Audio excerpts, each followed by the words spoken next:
नमस्कार दोस्तों, स्वागत है आप सबका फायर सेफ्टी एकेडमी में। दोस्तों, आज की वीडियो में हम देखेंगे स्कैफ फोल्डिंग यूज करते समय हैजर्ड्स क्या क्या हो सकते हैं और उनके लिए क्या क्या प्रिकॉशंस लेने होते हैं। जो हैजर्ड्स होते हैं उनके क्या क्या कंट्रोल मेजर्स होते हैं, इन सब के बारे में हम वीडियो में बात करेंगे। इससे पहले मैंने एक स्कैफ फोल्डिंग कंपोनेंट्स पे वीडियो बनाया हुआ है दोस्तों। अगर आपने वो वीडियो नहीं देखा है तो आई बटन में आपको लिंक मिल जाएगी, आप जाके देख सकते हैं। वो वीडियो आप देख लेंगे तो आपको स्कैफोल्ड कंपोनेंट्स के बारे में पता चल जाएगा, स्कैफोल्ड के पार्ट्स क्या क्या होते हैं, उनको क्या बोलते हैं, तो आपको इस वीडियो को समझने में आसानी होगी। तो शुरू करते हैं। सबसे पहले देखेंगे कि जब हम कोई स्कैफोल्ड यूज करते हैं तो क्या क्या हैजर्ड्स हो सकते हैं। तो पहला हैजर्ड है fall hazard.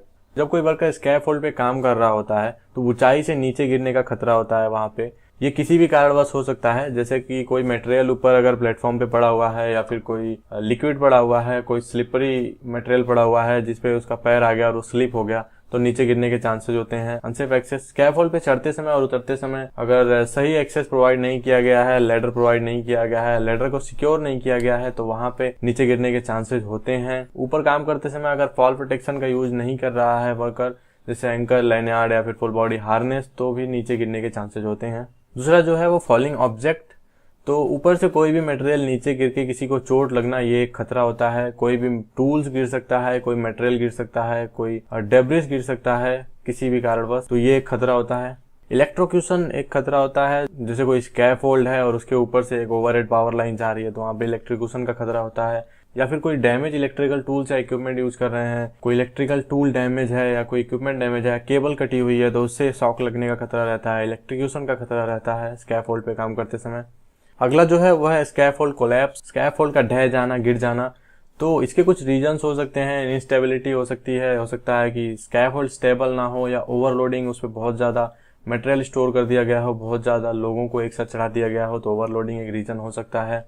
Moving vehicle collision, कोई व्हीकल मूवमेंट कर रहा है आपके वर्क प्लेस पे और उस व्हीकल का आपके स्कैफोल्ड से टकरा जाना एक कोलैप्स का रीजन हो सकता है। लूज सॉइल और एक्सकेवेशन या स्कैफोल्ड, कोई एक्सकेवेशन है या लूज सॉइल है आपके वर्क प्लेस पे, उसके पास में ही या उसके ऊपर आपने स्कैफोल्ड तैयार कर दी तो वहां पे भी कोलैप्स होने का खतरा रहता है। हैवी विंड, अगर आपका स्कैफोल्ड ओपन में है और हैवी विंड चल रही है, आंधी या तूफान चल रही है, तो उस टाइम पे भी आपके स्कैफोल्ड कोलैप्स होने के चांसेस होते हैं। बैड प्लैंकिंग, जो प्लैंक हम यूज करते हैं प्लेटफॉर्म तैयार करने के लिए स्कैफोल्ड का, उनमें किसी तरह की कमी होना या फिर उनमें गैप रखना, सही तरीके से उन्हें टाई ना करना, ये सब रीजन हो सकता है बैड प्लैंकिंग का। तो हमने ये देखा हैजर्ड्स क्या क्या हो सकते हैं। अब आगे देखेंगे हम कि क्या क्या प्रिकॉशंस लेने होते हैं हैजर्ड्स के। तो सबसे पहले देखेंगे फॉल हैजर्ड्स के लिए किस रीजन से हो सकता है, किन किन कारणों से हो सकता है। तो ये है जब आप स्कैफोल्ड पे चढ़ रहे हैं या उतर रहे हैं, उस कंडीशन में हो सकता है। अगर कोई ऐसा स्कैफोल्ड आप यूज कर रहे हैं जो अनगार्डेड है, जिसमें गार्डरेल नहीं है, मिडरेल नहीं है, तो वहां पे ऊपर से गिरने का खतरा होता है। किसी स्कैफोल्ड का जो प्लेटफॉर्म होता है या जो प्लैंक होता है वो फेल हो जाना, वो टूट जाना, उससे वो नीचे गिरने का खतरा होता है। अब प्रोटेक्ट कैसे करना है वर्कर्स को ऊपर से गिरने से बचाने के लिए। तो जो भी स्कैफोल्ड के ओपन एरियाज हैं, ओपन साइड्स हैं, एंड्स हैं या फिर एजेस हैं, जो किनारे हैं, उन सब पे गार्ड रेल, मिड रेल और टो बोर्ड इंस्टॉल करना होगा फॉल प्रोटेक्शन के लिए। स्कैफोल्ड पे ऊंचाई पे काम करते समय पर्सनल फॉल अरेस्ट सिस्टम को यूज करना है, जैसे anchorage, lifeline and body harnesses. Fall arrest system use करते समय आप ट्रेन होने चाहिए अच्छी तरीके से। अगर आप फॉल अरेस्ट सिस्टम यूज कर रहे हैं और सही तरीके से आपने एंकर नहीं किया या फिर कोई और मिस्टेक कर दी तो फिर वो फेल हो सकता है और कोई फायदा नहीं होगा आपको फॉल अरेस्ट सिस्टम को यूज करने का। किसी किसी स्कैफोल्ड पे आप गार्ड रेल प्रोवाइड नहीं कर सकते तो वहां पे फॉल अरेस्ट सिस्टम का यूज किया जा सकता है। एंकरेज पॉइंट देके लाइफलाइन और बॉडी हार्नेस पहन के आप काम कर सकते हैं। अगर गार्ड रेल प्रोवाइड नहीं कर सकते, मिड रेल प्रोवाइड नहीं कर सकते, तो जब आप स्कैफोल्ड पे अलग से लैडर लगाते हैं ऊपर चढ़ने के लिए या नीचे उतरने के लिए, तो ये ध्यान रखना है कि जो प्लेटफॉर्म है स्कैफोल्ड का, लैडर उससे 1 मीटर ऊपर तक होनी चाहिए।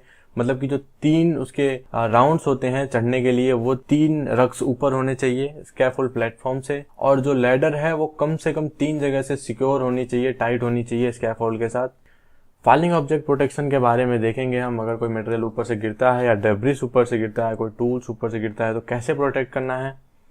तो सबसे पहले है वियर हार्ड हैट। तो जो भी वर्कर हैं उन्हें हार्ड हैट पहनना है। स्कैफोल्ड पे काम कर रहे हैं या स्कैफोल्ड के नीचे हैं या आसपास काम कर रहे हैं, उन सबको हार्ड हैट पहनना है। जो स्कैफोल्ड का एरिया है जहाँ पे काम चल रहा है उसके नीचे का पूरा एरिया बैरिकेड होना चाहिए और साइन बोर्ड डिस्प्ले होना चाहिए अगर आपने स्कैफोल्ड पे टो बोर्ड लगा रखा है पर फिर भी मटेरियल गिरने का चांसेस है, जैसे कोई मटेरियल टो बोर्ड से ऊपर तक स्टोर है तो वो नीचे गिरने के चांसेस है, तो आप क्या कर सकते हैं, पैनल्स या स्क्रीन का यूज कर सकते हैं साइड में, ताकि जो आपका मटेरियल है, टो बोर्ड और मटेरियल की गैप है, उसके बीच में से गिरने का खतरा ना हो। स्कैफोल्ड के नीचे सेफ्टी नेट लगा सकते हैं आप, ताकि जो भी कोई फॉलिंग ऑब्जेक्ट है वो नीचे गिर रहा है वो उसमें फंस जाए, अरेस्ट हो जाए। जो वर्कर टूल्स और स्पैनर यूज कर रहा है वो उसकी बॉडी के साथ सिक्योर होना चाहिए, ताकि एक्सीडेंटली वो हाथ से छूट के किसी के ऊपर गिरने का चांसेस ना हो। ऊपर से कोई भी मटेरियल क्लैंप को ड्रॉप नहीं करना है या फिर फेंकना नहीं है। और कोई भी मटेरियल शिफ्टिंग के लिए कोई लाइट मटेरियल शिफ्ट करना है, छोटा मोटा टूल्स या कोई मटेरियल शिफ्ट करना है, तो उसके लिए आपको लेदर बैग का यूज करना है, ताकि उसमें से मटेरियल गिरने के चांसेस ना हो। अब देखेंगे ओवरहेड पावर लाइंस जो हैजर्ड है स्कैफोल्डिंग के लिए, उसके प्रिकॉशंस क्या क्या होंगे। अगर आप स्कैफोल्ड का यूज किसी ओवरहेड पावर लाइन के नजदीक में यूज कर रहे हैं तो बहुत ही ज्यादा खतरा होता है इलेक्ट्रोक्यूशन का। तो क्या प्रोटेक्शन लेने चाहिए ये देखते हैं। जो आपका स्कैफोल्ड है वो पावर लाइन से कम 10 फीट की दूरी पर होना चाहिए हमेशा। इसके अलावा आपको क्या करना है, क्लियरेंस डिस्टेंस स्टैंडर्ड चेक करना है। इसमें क्या होता है कि जो इंटेंसिटी होती है इलेक्ट्रिसिटी की, उसके अकॉर्डिंग दिया होता है कि स्कैफोल्ड कितना दूर होना चाहिए। अगर लो वोल्टेज सप्लाई है तो फिर वहां पे कितना डिस्टेंस होना चाहिए स्कैफोल्ड और उस पावर लाइन के बीच में, या फिर हाई टेंशन इलेक्ट्रिसिटी सप्लाई जा रही है तो वहां पे कितना डिस्टेंस होना चाहिए, ये आपको चेक कर लेना चाहिए कहीं भी काम करने से पहले। जब आप काम कर रहे हैं किसी ओवरहेड पावर लाइंस के पास तो आपको कॉशन बोर्ड्स प्रोवाइड कराने चाहिए और बैरियर्स प्रोवाइड कराने चाहिए, ताकि उसके कांटेक्ट में ना आ सके कोई और एक सेफ डिस्टेंस पे बना रहे। अगर पॉसिबल है तो आप जो भी ओवरहेड पावर लाइंस हैं उन्हें इंसुलेट करवाने का प्रयास करें।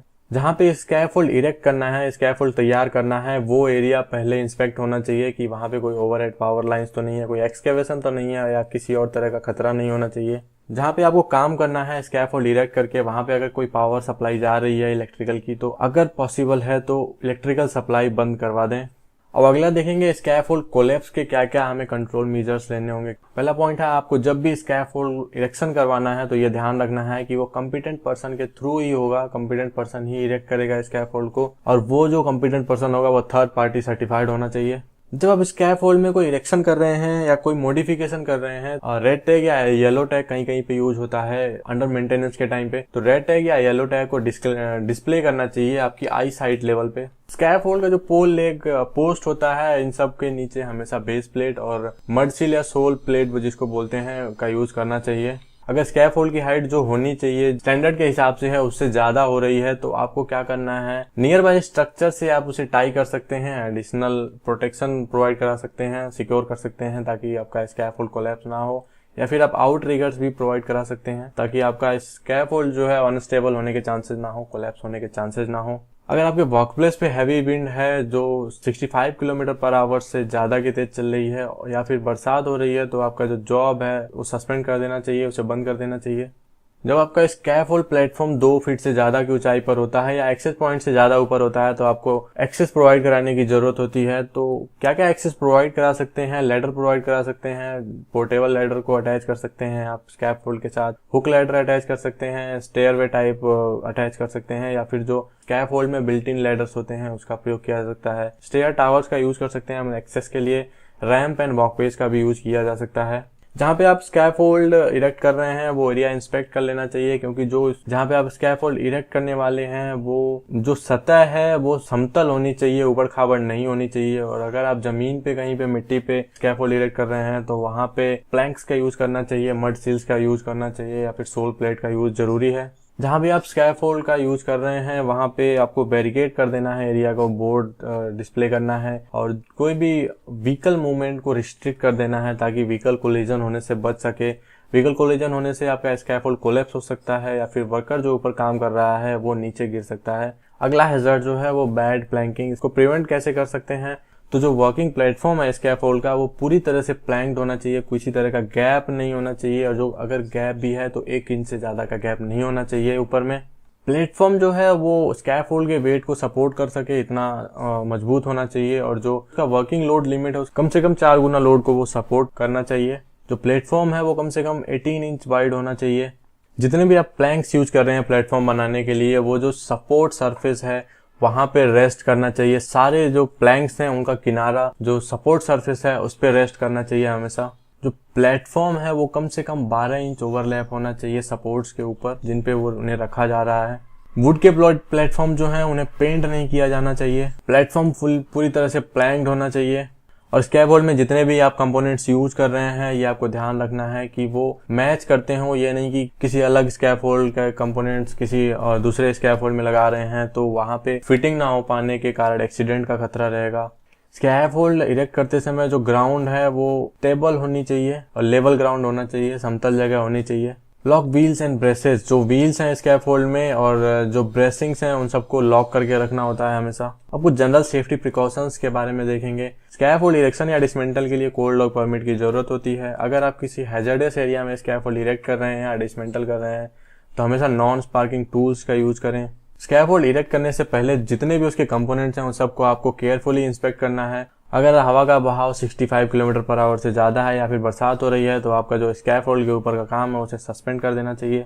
अगर आपका स्कैफोल्ड ओपन एनवायरनमेंट में है तो अगर wind speed 50 kilometre per hour से ज्यादा है तो रिस्क असेसमेंट करना जरूरी होता है। स्कैफोल्ड का डिसमेंटलिंग हमेशा टॉप से शुरू करना चाहिए। स्कैफोल्ड को हमेशा काम करने से पहले एक बार चेक करना होता है और वीकली चेक करना होता है और जो उसका टैग होता है वो उसको वीकली बेसिस पर रिन्यू करना चाहिए और चेकलिस्ट मेंटेन करनी चाहिए। ये आपको इंश्योर करना है कि स्कैफोल्ड सिर्फ कॉम्पिटेंट पर्सन के द्वारा इरेक्ट करवाना है और टैगिंग सिस्टम को फॉलो करना है। लूज मटेरियल्स, क्लैम्प्स या फिर कोई भी छोटा इक्विपमेंट, कोई मटेरियल आपको वर्किंग प्लेटफॉर्म के ऊपर नहीं रखना है।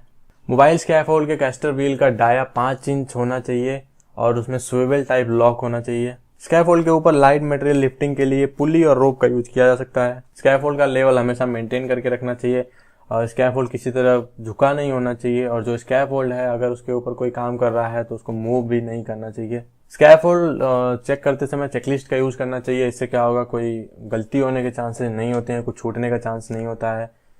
डिसमेंटलिंग करते समय कुछ प्रिकॉशंस लेने होते हैं, जैसे कि अगर कोई स्कैफोल्ड बहुत ही लंबे समय से लगा हुआ है तो रस्ट के कारण जो उसके पार्ट्स हैं वो हो सकता है कमजोर हो गए हों और डिसमेंटलिंग करने के लिए आप ऊपर जाएं और स्कैफोल्ड कोलैप्स हो जाए तो ये चांसेस हैं, तो इस चीज का ध्यान रखना होता है। स्कैफोल्ड का जो प्लेटफॉर्म होगा वो 18 इंच होना चाहिए कम से कम। स्कैफोल्ड जिस लोड के लिए डिजाइन है कम से कम उसका 4 गुना लोड झेलने में समर्थ होना चाहिए बिना कोलैप्स हुए या बिना टॉपल हुए, बिना पलटे।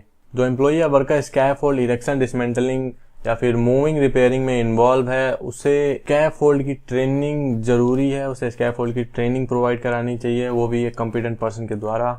जब स्कैफोल्ड प्लेटफॉर्म बनाने के लिए प्लैंक्स का यूज करते हैं तो अगर प्लैंक्स अनसिक्योर्ड है या फिर ओवरलोडेड है या फिर बहुत ही बैड कंडीशन में है तो ये टूट सकता है और जिससे बहुत सारी फॉल और फिर इंजरीज होने के चांसेस होते हैं। प्लेटफॉर्म के ऊपर एक्सेसिव वेट ओवरलोडिंग कर देने से जो प्लैंक है वो टूट जाने के चांसेस होता है, क्रैक हो जाने का चांस होता है, तो स्कैफोल्ड के ऊपर ओवरलोडिंग अवॉइड करनी चाहिए।